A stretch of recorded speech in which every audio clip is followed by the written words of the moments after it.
저희가 예고해드린 것처럼 2부에서는 프랜차이즈 이야기를 좀 해보려고 하는데요. 이게 프랜차이즈 정말 순항하고 있다, 장사 잘 된다, 협력하고 있다 이런 이야기만 많이 들리면 좋을 텐데 참 현실이 그게 아닙니다. 프랜차이즈 본사와 또 가맹점주들의 갈등이 끊이질 않는데요. 더본코리아의 연동 볼카츠 이 갈등이 대표적이었고요. 최근에는 하남 돼지집에서 특정 가맹점에 고기 납품을 그냥 중단시켜버리는 일도 있었고요. 물론 이제 사연이 있습니다만 또 명륜진사갈비, 이 명륜당이라는 회사는 고리대금 대부업이 도마 위에 오르기도 했습니다. 오늘 창업 트렌드 시간에 입체적으로 한번 들어보실까요? 좋은 친구들이라는 컨설팅 그룹 강성민 대표와 그리고 창업 플랫폼 창톡의 노승욱 대표 함께합니다. 안녕하세요. 안녕하세요. 안녕하십니까. 우선은 노승욱 대표님. 네. 본사랑 가맹점주의 갈등 네. 진짜 끊이질 않네요. 네, 이게 갈수록 점점 더 심해지는 흐름인데요. 공정위가 작년에 가맹 분야 실태 조사를 한 결과에 따르면 불공정 행위를 경험했다 본사와의 거래에서 라고 응답한 가맹점주 비율이 55%에 달했습니다. 이게 전년에는 39%였거든요. 그러니까 한 16%포인트가 더 증가한 거고요. 그래서 어떤 이제 불공정 거래 유형들이 있는가 봤더니 크게 5가지가 있더라고요. 일단 이제 본사가 가맹점에 물류를 납품하면서 이제 유통 마진을 남기는 걸 차액 가맹금이라고 하는데 이거를 이제 제대로 공개를 안 하거나 부풀리는 문제가 있고, 두 번째는 필수 품목이 아닌 것도 구매를 하도록 강제를 하는 게 있고, 세 번째는 광고비나 판촉비를 부당하게 가맹점주들한테 전가하는 문제, 또 네 번째는 예상 매출액을 허위로 또 부풀리는 문제, 그리고 마지막으로 일방적으로 계약을 해지하거나 가맹점에 보복을 하는 이런 문제들이 있었습니다. 그래서 오늘 요 5가지 하나씩 짚어보도록 하겠습니다. 하나하나 같이 좀 따져보시고, 일단은 차익 가맹금이라는 말이 좀 어렵거든요. 네. 이게 뭔지부터 또 이게 왜 문제가 되는지를 좀 알려주세요. 네, 보통 프랜차이즈는 이제 계속적인 거래가 특징인데 본부가 이제 가맹점에 뭔가 물류를 납품을 하잖아요. 치킨집은 이제 염지된 치킨을 납품을 하고, 피자집은 도우를 납품하고, 이제 이런 거를 납품하면서 남기는 유통 마진을 차액 가맹금이라고 보시면 되는데요. 예를 들어 이제 치즈를 1만 원에 본부가 매입을 해서 가맹점에 15,000원에 납품을 한다면 이제 5,000원의 차액 가맹금 유통 마진을 남기는 거죠. 근데 이 자체는 불법은 아닌데 이제 문제는 이 마진이 이만큼 남는다라고 이제 어느 정도 투명하게 이 산정 기준을 공개를 하도록 돼 있습니다. 예를 들어서 염지된 닭고기, 가맹 본부가 가맹점에 내려보낼 때 이거 하나당 얼마고 여기 안에서 마진이 얼마 남습니다라고 알려줘야 한다는 거예요. 네, 그러니까 어느 정도 이제 산정 기준을 이제 명시를 하도록 돼 있는데 이게 정보공개서나 계약서에, 이런 게 그 계약서에 명시된 것보다 실제로 더 부풀려졌다든지, 아니면 제대로 공개를 안 했다든지, 또는 지정 업체랑 이제 직거래를 하면 된다라고 해서 이제 본부가 개입을 하지 않는 것처럼 보이지만 실제로는 본부가 리베이트를 받거나 이제 물류 마진을 선차감해서 전달한다든지, 그래서 이렇게 차액 가맹금을 부풀리거나 하면서 이제 차액을 마진을 남기는 문제들이 있습니다.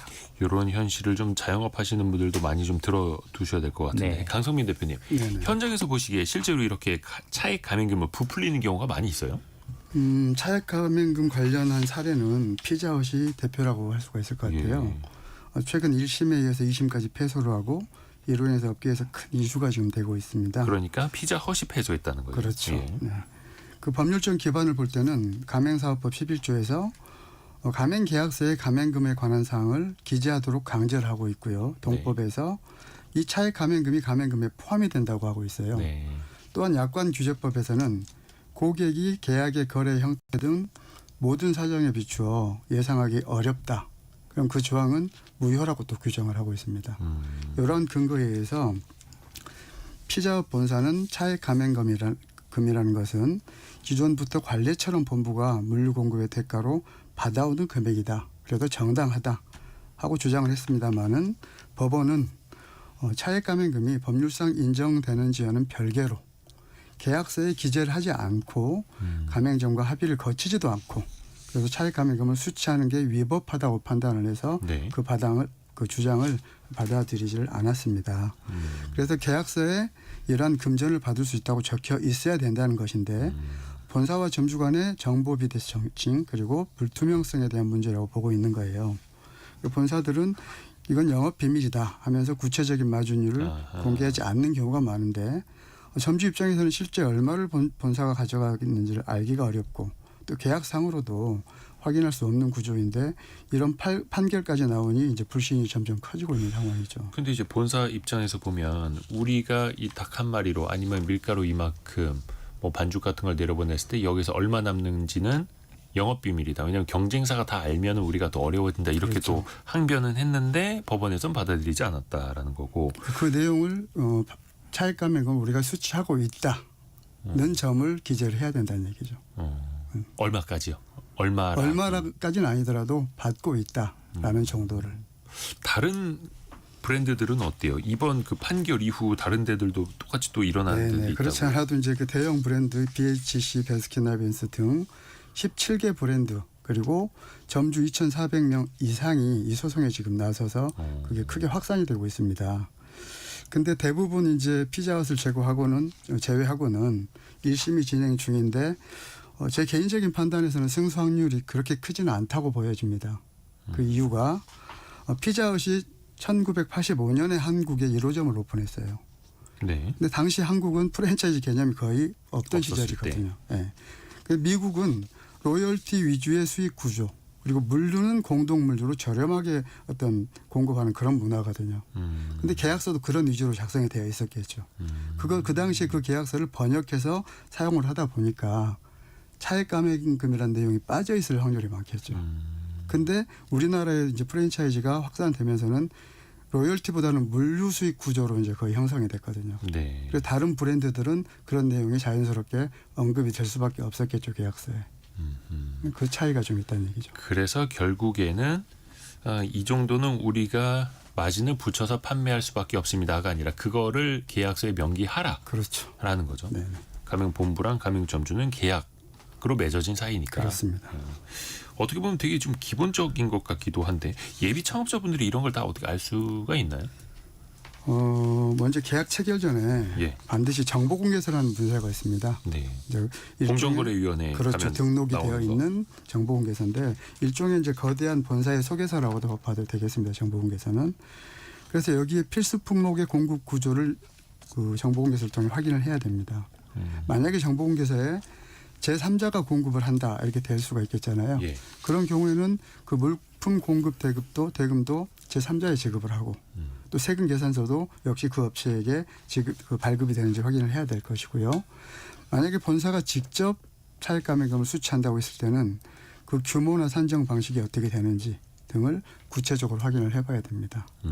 그리고 정보 공개서를 기반으로 설명을 해주지 않고 마진율은 영업 비밀이다. 라고 얘기를 한다면 이건 위험 신호로 받아들여야 되겠죠. 그러니까 이 자영업 창업하시려는 분들은 내가 관심 있는 그 프랜차이즈 본사의 정보 공개서는 꼼꼼하게 뜯어봐야겠네요. 이거 한번 안 열어보고 그럼요. 문을 두드리시는 분들도 그러면 계세요? 옆에서 봤을 때? 저 이제 정보 공개서가 받아보면 이제 수십 페이지가 돼요. 그래서 이게 창업을 할 때 사실 되게 바쁘거든요. 이제 창업 준비하느라고. 뭐 물품도 이제 뭐 구매해야 되고 그러다 보니까 이거를 다 읽지 않고서 창업을 하시는 분들이 많은데 그러다 보면 이제 독소 조항이 있다는 것도 놓치는 경우들도 있고 그래서 그런 것들을 이제 가맹거래사 분들한테 이제 검토를 받도록 하는 제도들도 있거든요. 네. 7162님이 이런 내용도 학교에서 수업으로 가르쳐주면 참 좋은데 하는 생각이 문득 듭니다. 그러니까 어떻게 보면 이제 경제 교육도 네. 그래서 더 중요한 거죠. 특히 이제 창업이라는 게 대부분의 분들이 제2의 인생을 준비하시는 건데 맞습니다. 사실은 꼼꼼히 봐야 됩니다. 아무리 좀 복잡하더라도. 그러니까 만약에 그러면은 노종호 대표님 네. 이미 장사 시작했어요. 프랜차이즈 가맹점을 시작을 했어요. 네. 그 나중에 계약서 보니까 차액 가맹금에 대한 내용이 없다. 그럼 어떻게 해야 돼요? 그렇게 해서 이제 문제가 불거진 게 피자헛 사례이기 때문에 소송까지 간 거고. 해서 이제 이거를 다시 명기를 해라 계약서에 이렇게 요구를 할 수가 있죠. 그래서 그 피자헛 사례가 정말 이제 업계에서 이제 큰 그 이슈가 됐거든요. 그러면서 여러 프랜차이즈 본사들이 계약서를 다들 다시 쓰고 급하게 그런 일들이 있었습니다. 이번 판례가 나오다 보니까 네네. 거기에 기인해서 이제 네. 발전이 된 게 필수 품목에 대한 이게 반드시 본사로부터 받아야 되는 품목 있지 않습니까? 네네네. 이 필수 품목을 계약서에 반드시 명기를 하라고 이제 나온 거예요. 아, 그리고 그 그것까지도. 각 필수 품목마다 어떻게 그 가격이 나오는지 금액까지는 아니더라도 산정 방식 이러한 방식에 의해서 이 가격이 도출됐다 정도까지 기입을 하게끔 바뀌었습니다. 예를 들어서 성공 예감 이데오입니다라는 프랜차이즈다. 그러면은 마이크는 우리가 얼마에 드릴 거고 모니터는 얼마에 드릴 거고 스피커는 얼마에 드릴 거고까지 계약서에 써라. 그렇죠. 얼마인데 이제 이 얼마는 어떤 근거에서 산출이 된 것이다. 그것까지. 네. 그러니까 이제 가맹 본사랑 점주들 사이에서 이해할 수 있도록 쓰라는 거네요. 네. 그게 이제 피자 판결의 여파가 거기까지 오게 된 거죠. 그래요. 그러면서 또 하나씩 이제 바꿔나가는 거죠. 그렇습니다. 노순욱 대표님, 그러면은 방금 강성민 대표님이 이야기해 주신 것처럼 필수 품목을 강제했다가 논란이 되는 곳들 네네. 있죠. 최근에 또 한 고깃집이 좀 뜨겁더라고요. 맞습니다. 그 하남 돼지집이 그 가맹 점주를 대상으로 가맹 계약서에 기재돼 있지 않은 26가지 품목을 강제로 이걸 이제 필수 품목도 아닌데 강매를 했다. 아, 계약서에 써 있지 않은 품목 26개를 네. 아, 그게 문제였군요. 그래서 이거를 이제 구매를 하지 않겠다 이렇게 따르지 않으니까 고기 공급을 중단을 해서 고깃집에 고기가 납품이 안 되면 장사를 할 수가 없잖아요. 그래서 계약을 해지를 했다가 이게 불공정 행위에 해당한다 해서 공정위에서 8천만 원 가량 과징금을 받았습니다.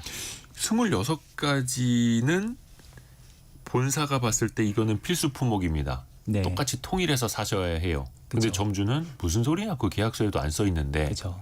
도대체 어떤 필수 품목이었길래 그러는 거예요? 뭐 가위 뭐 이런 거예요? 뭐 주방 이런 거예요? 그러니까 생각은 네. 달랐던 거네요. 그렇죠. 그러니까 이게 본사 입장에서는 필수 품목이 많으면 많을수록 마진을 남길 수 있는 게 많아지니까 계속 이제 불필요한 것도 이게 꼭 사야 된다. 시중에서 구매할 수 있는 것도 꼭 우리한테 공급받아야 된다. 이렇게 강매하고 싶은 이제 니즈가 있겠죠. 근데 그런 것들을 최소화하도록 하는 게 사실 그 가맹거래법의 취지인데, 근데 그 가맹 점주분이 그거를 거부하니까 네, 그냥 고깃집에 고기 납품을 끊어버린 거예요. 그렇죠. 뭐 냅킨 같은 것도 뭐 굳이 본사에서 안 사도 되는 건데, 네, 그런 것도 이제 강매를 한 거고. 이제 이런 사례들이 많이 있습니다. 프라닭이나 60개 치킨 같은 치킨 프랜차이즈들은 영수증 용지나 보안 스티커나 라벨 같은 소모품까지 필수 품목으로 지정했다가 시정 명령을 받았고요. 또 버거킹 같은 햄버거 브랜드는 세정제나 이런 이제 식자재 외 공산품까지도 필수 품목으로 구매를 하도록 했다가 아, 우리 설거지할 때 쓰는 세정제도 네, 시정 명령이나 과징금을 받았습니다. 아, 이런 거 본사가 너무했네요. 세정제 같은 거는 뭐 이렇게 설거지할 때 우리가 싸게 많이 그렇죠. 쓸 수 있는 거 사다가 쓰면 되는 건데. 네. 근데 이게 프랜차이즈 본사 같은 입장에서는 그렇게 하나하나 필수 품목으로 지정해서 넘겨야 마진을 붙여서 또 수익을 낼 수 있으니 맞습니다. 이해관계가 좀 다를 수도 있네요. 강성민 대표님 현장에서 보실 때는 어떠세요? 이런 문제가 왜 계속 반복될까요? 여기 문제에 대해서 법률적인 어떤 기반은 네. 거래 상대방 구속, 불공정 유형 중에 거래 상대방을 구속하지 못하게끔 되어 있어요. 그리고 구입 강제도 하지 못하게끔 되어 있거든요. 근데 이 두 가지를 하려면 어떤 품목을 강제 품목으로 지정하기 위해서는 네. 이 해당 품목이 맛과 품질의 동일성을 유지하고 표준화를 위해서 필요하다고 객관적으로 인정이 돼야 돼요. 뭐 예를 들면 고깃집에 고기, 네. 양념 뭐 이런 거요. 그러니까 뭐 소스라든가 거기는 자기들의 어떤 독점적이 그렇죠. 들어가잖아요. 그래서 예전에는 이제 포장용기, 식기류 이런 데 대해서도 로고만 그냥 찍혀 있으면 통일성을 위해 필요하다 인정이 됐던 분위기였었거든요. 근데 지금 최근에 이제 법 개정과 맞춰서 공정의 입장이 점차 이제 변화가고 있는데 단순히 로고만 인쇄되었다고 해서 필수성을 인정하지 않고 독자적인 규격, 사항, 사양, 또 제작 어떤 방식 등이 어떤 인정이 됐을 때 그리고 실제적 관련성이 있는 경우에만 이걸 필수 품목으로 인정하는 입장으로 지금 추세가 바뀌고 있는 상황입니다. 그래요. 이것도 엄격하게 좀 관리할 필요는 있어 보이고. 근데 이번에 그 논란이 됐던 고깃집. 그럼 본사는 어떻게 그걸 따르겠다라고 합니까? 어떻게 시정한다고 합니까? 본사도 이제 억울하다는 입장인데요. 입장문을 통해서 예. 해당 가맹점이 필수 품목이 반영된 계약서, 필수 품목을 기입한 계약서로 갱신을 하자고 했는데 이를 거부한 거죠. 이제 그러니까 본사가 계약서를 갱신합시다라고 했는데 그걸 거부했다. 이제 그 추측을 해보자면 갱신하면서 이제 법이 이렇게 바뀌니까 필수 품목을 잔뜩 많이 넣을 수 있겠죠. 이제 기존에 없었지. 새로운 계약서에. 예. 그래서 이제 점주 입장에서는 그건 못하겠다. 그럼 이제 계약 갱신을 거부한 게 되잖아요.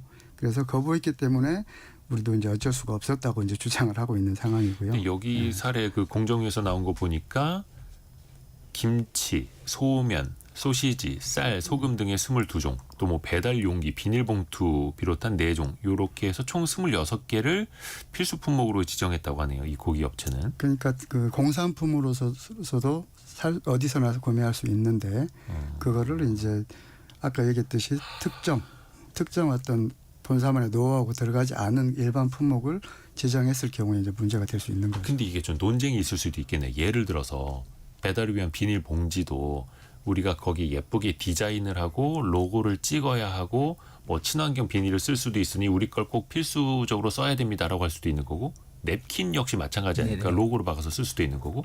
근데 가맹점주 입장에서 보면 아니 하얀 봉지나 까만 봉지나 배달할 땐 똑같이 쓰이는 거고, 냅킨도 우리가 그냥 아무것도 안 쓰이는 거 싼 거 사서 쓰면 되는데 왜 그거 갖고 뭐라 하느냐 할 수도 있잖아요. 맞습니다. 그래서 현재 그 과도기에 있는 상황에서 두부를 칼로 자르듯이 딱 정해지지가 않은 상황이에요. 그래서 품목마다 논란이 있고, 근데 가령 이렇게 보면 되겠죠. 예. 도시락을 싸는 포장지다. 근데 시중에 어디서나 살 수 있는 포장지 로고만 박아서 그냥 납품을 하는 경우와 우리의 도시락 모양을 딱 그 각을 잡아줄 수 있는. 각이 잡혀서 들어갈 수 있는 어떤 제작 규격이 있다. 이건 이제 인정이 될 수가 있겠죠. 그러니까 이게 업체마다 품목마다 아니면 그 종류별로 다 다를 수가 있는 거라서 네. 이건 결국에는 가맹점주들이랑 본사가 합의를 잘 봐야 되는 거네요. 맞습니다.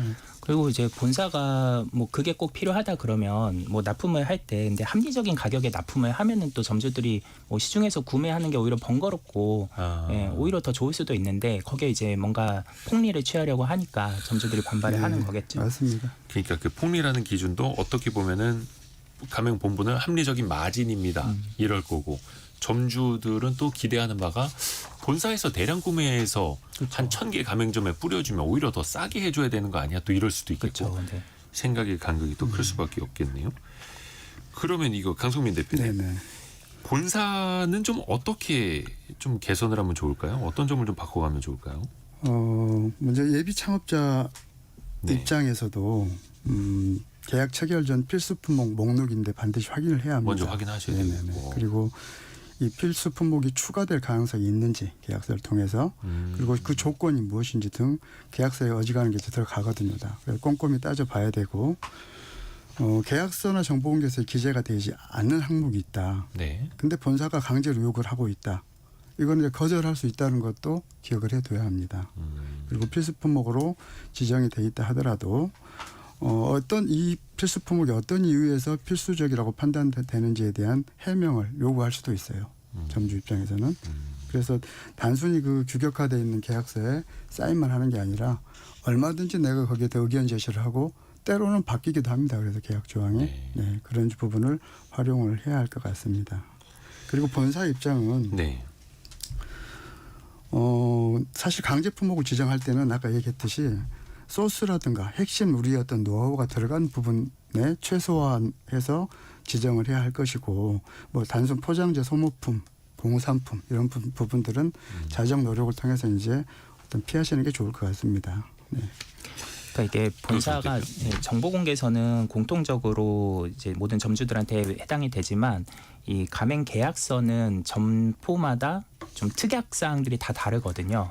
그래서 점주분들이 얼만큼 이제 문제 제기를 하느냐에 따라서 또 이게 받아들여지는 경우들도 있으니까 꼼꼼하게 그 소비자 권리를 주장하시는 게 좋을 것 같습니다. 그리고 또 광고 판촉비를 놓고도 갈등이 항상 계속되더라고요. 네. 0635 쓰시는 분께서 10여 년 전에 한 프랜차이즈 학원을 했었는데 수강료 할인 등 이벤트를 해도 월세며 관리비며 이것저것 비용 제외하면 뭘 해도 본사만 돈 버는 구조입니다. 이렇게 이야기를 해주셨거든요. 광고 판촉비. 이것도 뭐 부당하게 전가한다 막 이런 논란들 계속 이어지잖아요. 맞습니다. 그 공정위에서 가맹 분야 이제 불공정 행위를 경험했다는 항목 중에 항상 1, 2위를 다투는 문제가 이 광고 판촉비를 부당하게 점주들한테 전가했다는 건데요. 뭐 예를 들어서 1,000원 할인 이벤트 했는데 네. 그 1,000원을 다 우리가 부담하라고 한다. 뭐 이런 식으로. 네. 그래서 이 프랜차이즈 본사가 이 전국 광고를 할 때는 이제 사전에 점주들한테 50% 이상의 점주들한테 동의를 받도록 돼 있고요. 네. 또 얼만큼의 비용이 발생했다. 이거를 본사가 얼마 부담하고 점주가 얼마 부담할 거다. 이렇게 이제 명시를 하도록 돼 있는데 이제 이런 집행 내역을 제대로 공개하지 않거나 뭐 좀 숨기거나 뭐 이런 문제들이 이제 계속 반복이 되고 있습니다. 강성민 대표님이 보시기엔 어떻습니까? 이거 광고 판촉비 때문에 현장에서 좀 시끄러운 사례들이 많아요. 아마 그 광고 판촉 부당 전가 사례로는 BH 치킨이 좀 되긴 했습니다. 아마 네. 대표적일 것 같아요. BH 치킨이 2015년 일이에요. 예. 10월부터 이듬해 12월까지 1년 동안 육개 한 마리당 400원의 광고비를 받다가 17년도부터는 아예 닭고기에 합산해서 이제 받았어요. 네. 그리고 이제 구체적으로는 신선육 한 마리당 400원의 광고비를 이제 점주가 부담하도록 했는데 이를 계약서상에는 또 가공비에 포함을 시켜서 점주가 이제 이걸 확인하기가 좀 어렵게 만들어 놓은 사례예요. 아, 광고비인데 계약서상엔 가공비로 그렇죠. 넣었다. 네. 그래서 이제 공청회에 등록된 그 본사의 정보공개서는 본사 차원에서 시행되는 모든 유형의 상품 광고 비용을 본사가 다 100% 부담한다. 또 이렇게 기재가 돼 있거든요. 아. 네. 그래서 또 여기에 이제 점주들이 의혹 제기를 한 부분은 15년 10월 이후에 본사가 가맹 점주에게 전가한 광고비가 204억 원이다. 네. 근데 실제 지불된 집행액은 17억 원에 불과하다. 그래서 이제 가맹 점주들이 주장했던 네네네. 거고요. 그래서 이게 2018년도에 이제 국정감사 대상이 되기도 했었어요. 또 하나의 사례는 서브웨이도 있는데 서브웨이 역시 연매출 8%에 해당하는 로열티 외에 매출액 4.5%의 광고비를 다 수취를 했어요. 이 역시 이제 광고 금액을 광고비 외에 직원 임금 등으로 지출을 하면서 사용 내역을 공개를 하지 않았습니다. 그래서 역시 국정감사를 받은 사항인데 이게 근데 이제 네. 업체 입장에서 보면 우리가 광고비로 받고도 그걸 운영비로도 쓸 수 있는 거 아니야? 또 막 이렇게 항변할 수도 있을 것 같은데요. 근데 그러면 안 된다. 그러면 안 돼요. 이게 규정이 되어 있습니다. 전국 광고비는 보편적으로 본사가 50% 그리고 이제 나머지 점주들이 n분의 1에서 50%를 모아서 쓰게끔 되어 있거든요. 그래서 분담해서 쓰는 내용이기 때문에 이거는 투명하게 공개하는 게 맞는 것이고. 그러네요. 딱 목적에 맞게. 그럼요. 네. 그러면은 이게 그 이후에 어떻게 뭐 정부가 뭐 조치를 마련한 겁니까? 제도를 좀 개선을 그로 했나요? 인해서 또 이제 제도가 생긴 게 있습니다. 네. 이제 국정감사가 있은 이듬해 2019년도에 예. 공정거래위원회에서 광고 판촉 행사 시 가맹점으로부터 미리 동의를 구하도록 하는 사전 동의제 도입을 이제 추진하겠다고 내놓았습니다. 그리고 가맹사업법 상에서도 명문화가 되어 있습니다. 사전 동의제가. 그래서 가맹사업자가 비용의 일부나 전부를 부담하는 광고 있지 않습니까? 네. 그런 경우에는 전체 가맹점 사업자의 50%의 동의를 받아야 되고 이제 판촉 행사를 한다. 그럴 경우는 전체 가맹점 사업자의 70% 이상의 동의를 얻어서 비용을 집행해야 되고 또한 이 쓴 내용에 대해서 투명하게 공개하도록 의무화하는 제도가 이제 생겨난 거죠. 아, 좀 꼼꼼하게 바뀌긴 했네요. 네네. 그리고 또 하나가 그 예상 매출액을 좀 부풀려서 제공하는. 네. 이게 사실 이거 대표적인 게 더본코리아, 연돈 볼카츠. 네. 일부 점주분들이 계속 문제 제기했던 게 대표적인 거였잖아요, 이거. 맞습니다. 작년에 떠들썩했는데요. 네. 이 이제 연돈 볼카츠 같은 경우 월 매출 한 3천만 원 정도는 나올 거다라고 본사가 예상 매출을 이제 좀 긍정적으로 이제 자행사 잘 될 거다라고 했는데 실제로는 그 절반도 안 나왔다. 그래서 이게 허위로 부풀린 거 아니냐 이런 문제 제기였고요. 최근에는 이제 2차 돌, 이 고깃집 프랜차이즈에서 또 비슷한 문제가 나왔는데 이게 가맹점의 예상 매출액을 이제 주변의 상권과 주변의 가맹점들의 평균 매출을 산정해가지고 이제 그 상권에 맞는 예상 매출을 제시하도록 돼 있는데 네. 그냥 전국 평균 매출로 이제 잘 나온 걸로 이제 제시를 했다. 그래서 서울 강남역 지점과 강원 춘천 지점의 가맹점들한테 똑같이 그냥 뭐 연매출이 뭐 제곱미터당 뭐 500만 원에서 800만 원 정도 나옵니다. 이렇게 해가지고 제대로 상권 분석을 안 해줬다라는 문제로 이번에 이제 공정위에서 적발이 됐고요. 네, 그래서 이 예상 매출을 기반으로 사실 점주들이 예상 순이익률을 따져보고 창업을 결정하는 중요한 요소이기 때문에 이런 것들은 이제 공정위에서 엄격하게 감독을 하고 있습니다. 강성민 대표님. 네네. 근데 이제 본사 입장에서 보면 예상 매출은 예상일 뿐 상황에 따라 달라질 수도 있다 이렇게 볼 수도 있는 거잖아요. 그러면 이거를 최대한 어떻게 좀 정밀하게 지역별로 나눠서 산정을 해야 된다라는 건데 좀 어떻게들 제시를 하고 있습니까? 예상 매출.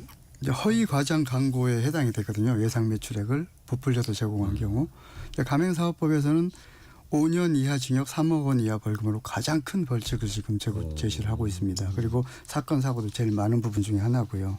근데 이 예상 매출액에서 제가 이 산정 방식, 그러니까 공정위에서 그 제시하는 그 산정 방식이 있는데 그게 어떻게 되냐면 자 5개 내가 창업하려는 예정지가 있지 않습니까? 네. 가까운 5개의 기존 가맹점들의 그 매출액을 기준으로 해서 맨 높은 금액, 맨 낮은 금액 뺀 중간 3개를 네. 평균을 내서 이걸 제시를 하게 돼 있거든요.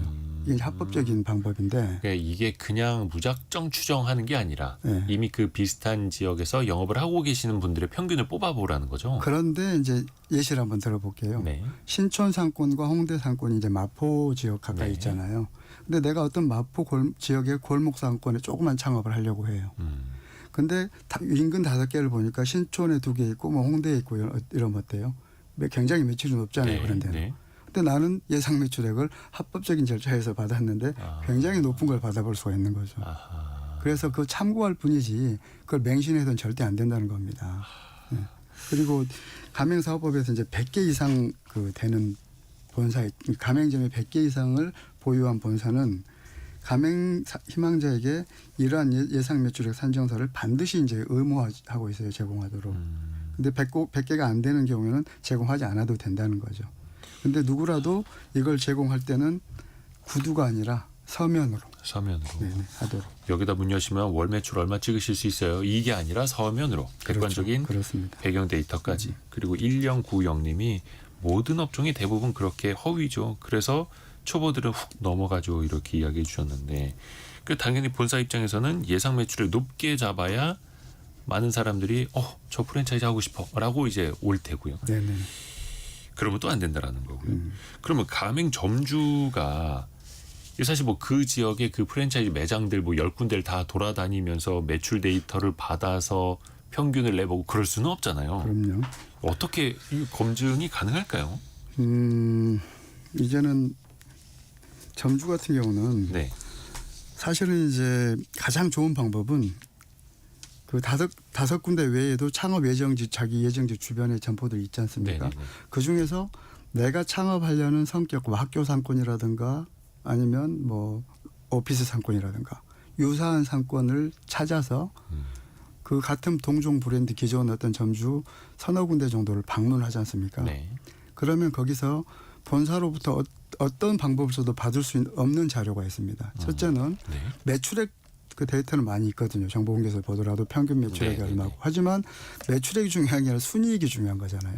순이익에 대한 정보는 찾을 수가 없습니다. 그래서 그런 정보.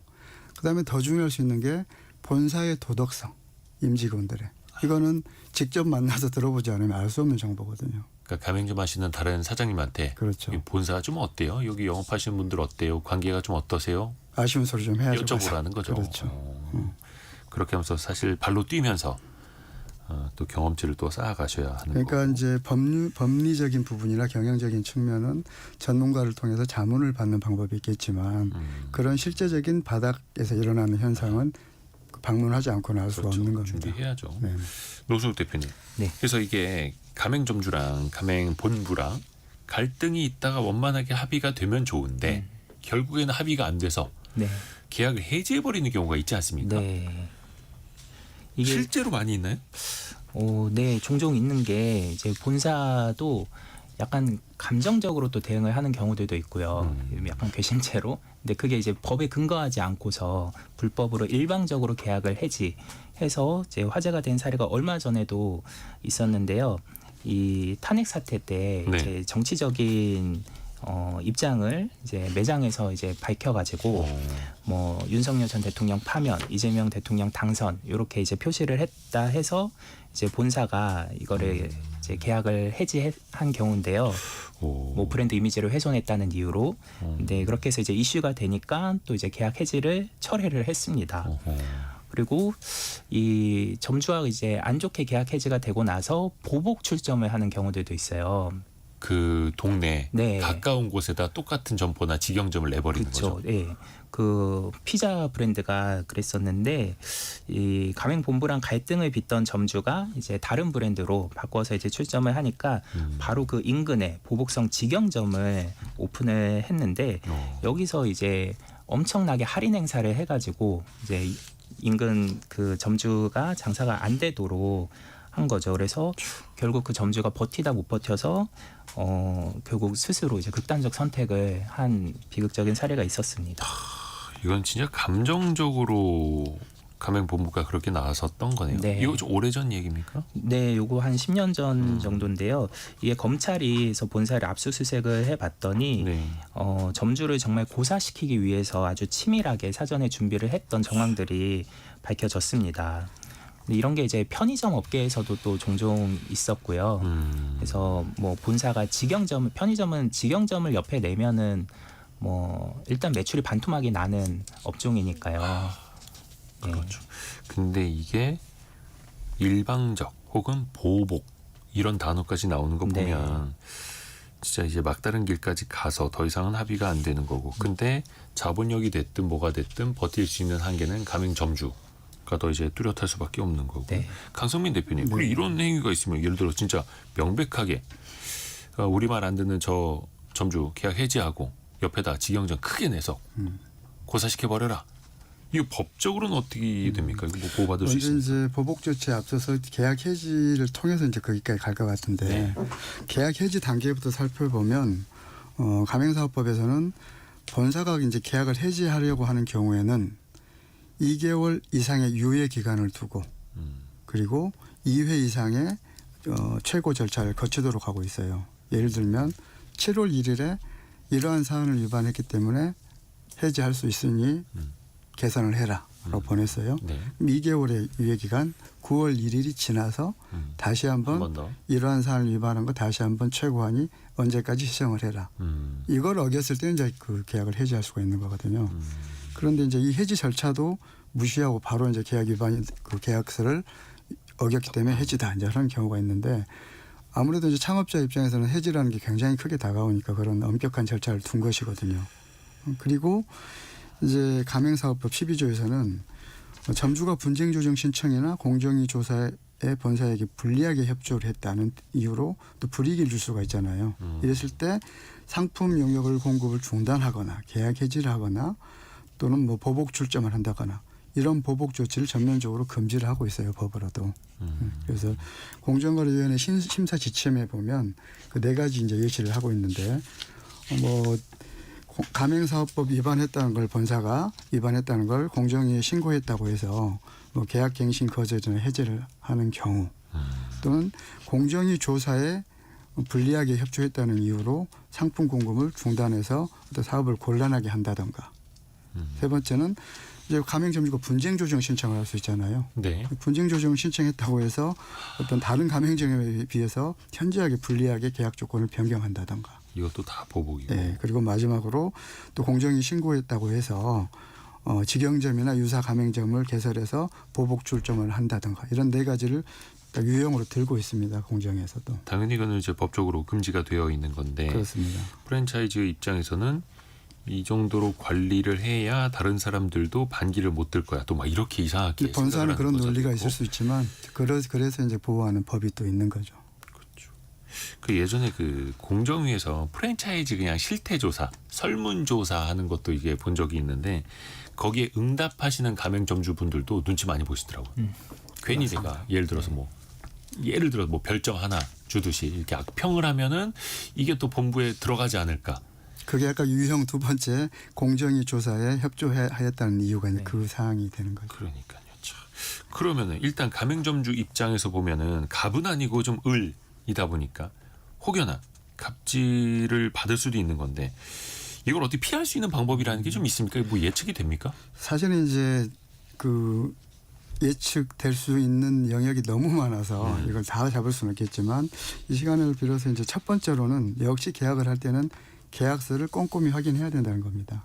이 계약 한번 진행이 되고 나면 내가 나중에 폐업할 때까지 그거는 우리 헌법처럼 지켜져야 되는 거거든요. 네. 초기에 이제 분량이 좀 많다 하더라도 그 내용을 내가 다 이해를 했어야지 사인을 해야 됩니다. 우리 계약 문화가 아직 그게 잘 안 돼 있는데 그렇죠. 그런 부분. 그래서 본사가 어떤 뭐 계약 해지, 뭐 즉시 해지 사유라는 게 또 있습니다. 예를 들면 내가 내 점포니까 그냥 내가 뭐 여행을 간다거나 해서 그냥 마음대로 한 닫고. 열흘 쉬었어요. 그냥. 예. 그럼 이제 본사한테 즉시 해지 사유가 됩니다. 그러니까 브랜드를 공유하고 있기 때문에 내가 만약에 계속 불성실한 모습을 보이면 그 브랜드 이미지도 추락한다고 보는 거거든요. 이런 건 상식적으로는 아닌 것 같지만 깊이 따져보면 주의해야 될 점들이거든요. 그것처럼 계약서 내용을 좀 잘 봐야 되고 두 번째는 약간 보복 출점 여러 가지가 있었지만 영업지역 보호에 대해서 네. 어떤 제도를 하고 있는지 이게 굉장히 중요하게 볼 수가 있고 세 번째가 어찌 보면 가장 중요할 수 있을 것 같아요. 그냥 포괄적인 거를 그래도 한번 훑어볼 수 있기 때문에 어떤 본사와 이제 갈등이 생기는 경우가 있잖아요. 네. 혼자 고민할 게 아니라 주변 도움을 적극적으로 구해야 돼요. 그래서 주변에 보면 그 브랜드 내에 가맹점주 협의회가 있는 경우도 있고 네.